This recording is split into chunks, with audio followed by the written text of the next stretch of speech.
Well, let's revisit the world of Fate Stay Night. But this time, let's take another path. Hello everyone, I'm Joe Newin. Welcome to another edition of Newin Anime Review. In this episode, Fate Stay Night, Unlimited Budget Works. Wait, that doesn't sound right. Unlimited Blade Works.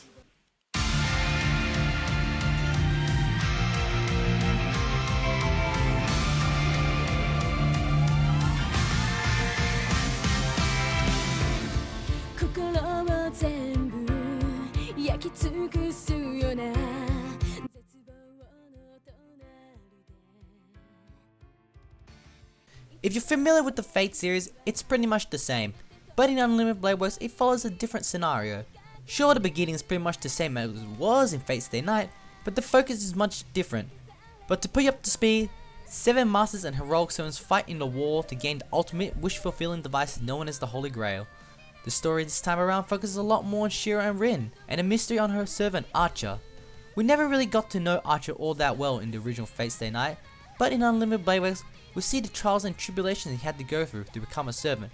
And when we learn where he comes from, we question if whatever he was doing was right or wrong, and we also see if it can be fixed or not. In my personal opinion, I prefer the Unlimited Blade Works path over the Fate Stay Night path. The story felt more believable and the relationship between the characters felt more natural and not as forced. The story does, however, have pacing issues. At times it will just drag and sometimes some parts are unneeded. It does have a slow start, especially start from episode 0. Because episode 1 and 0 are the exact same thing, 40 minutes each, and they're just the same story, except told from different perspectives. And it does suffer from the usual problem the Fate series has. If you're not familiar with the world, it's hard to follow and understand. However, if you never watched the original Fate Stay Night before, it's okay to watch this adaptation. The story is much more well thought out than it was in the original. The writing is more consistent as the character interactions with each other makes more sense than it did in the original.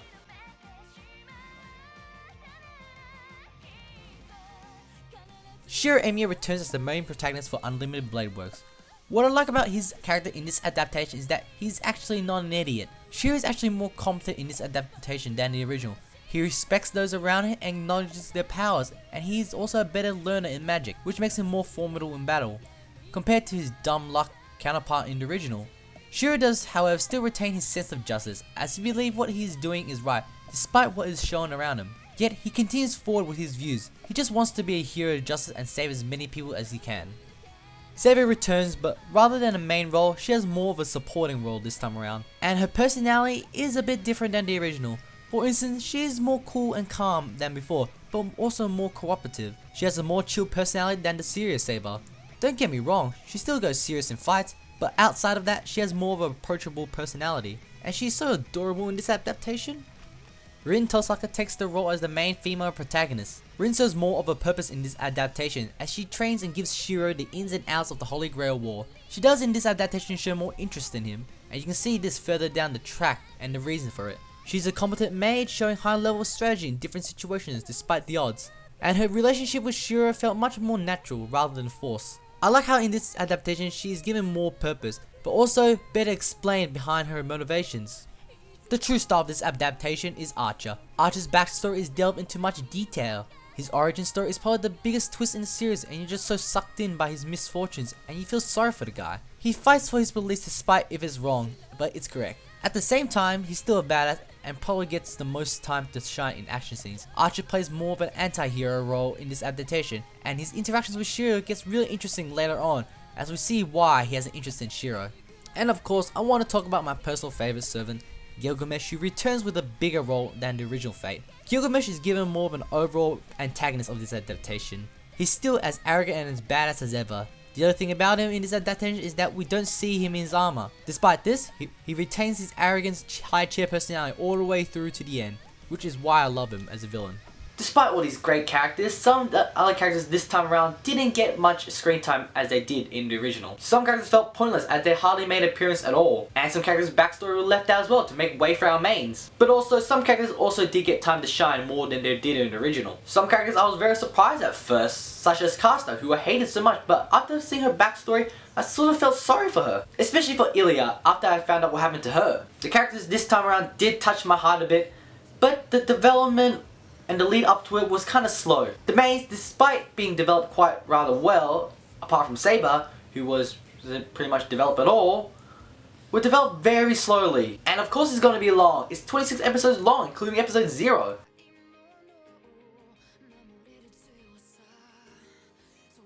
If you have been hearing of this show being called Unlimited Budget Works, you are not wrong. It is literally Unlimited Budget Works. The animation is drop dead gorgeous, the special effects look amazing, and the particles look incredible as well. The action scenes are probably the best animation sequence I've seen in anime. The fights are well choreographed to go with it as well. No scene is dropped with quality, everything runs smoothly from frame to frame. The character design look much better than the original as they look more realistic. They don't have a huge upper body like they did in the original. So much thought has been put into each action sequence as they don't really repeat any animations at all. And you can see this especially when they're fighting Archer's Noble Phantoms or Gilgamesh. You see a lot of different design weapons. The animation and art is amazing. When I saw Phase Zero, I wonder how they're going to top the animation. And Ufotable has pulled off something amazing in Unlimited Blade Works. It really felt like their budget is unlimited. They pretty much gave everything detail, even as the littlest things. The soundtrack is still enjoyable. It still does a good job of complementing the anime. There are some very nice orchestral complementing each scenario, and plus the lecture here and there. However, compared to the soundtrack of Fate Zero, it does have the epic feel of that, as there wasn't that much choir in the whole soundtrack, which could have made some scenes better. It was good, but wasn't epic. The opening themes are good, and they do their job. Same with the ending themes. The only thing is, they're not as memorable as other anime songs.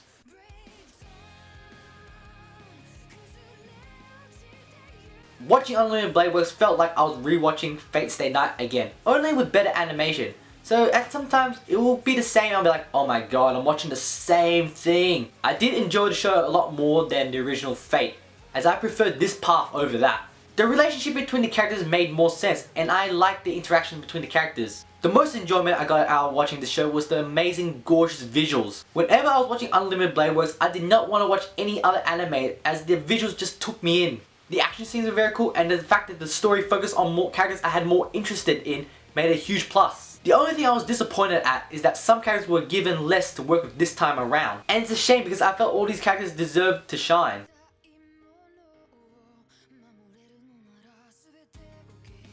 For a story of Unlimited Blade Works, I give it an 8. As the backstory behind Archers was really interesting, the theme behind doing what's right or wrong was really motivating as well.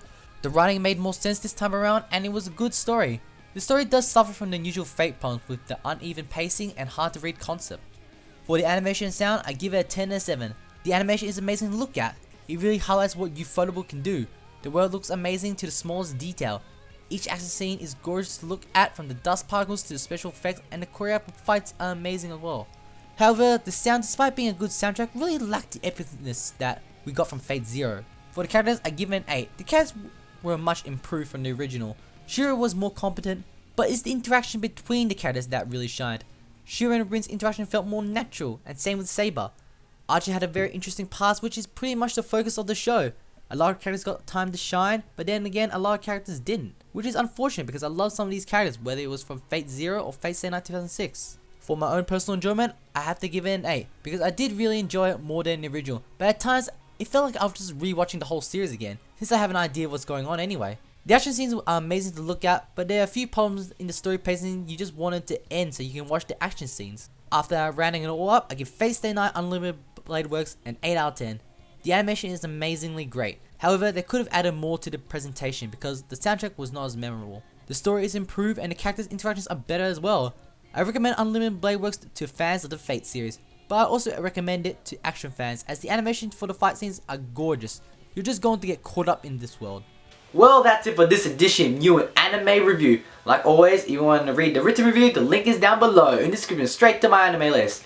And if you enjoyed the video, please give it a thumbs up. If you don't, give it a thumbs down. If you can't bother, go watch another video. And with that all said and done, as I pray, Unlimited Review works! Sayonara!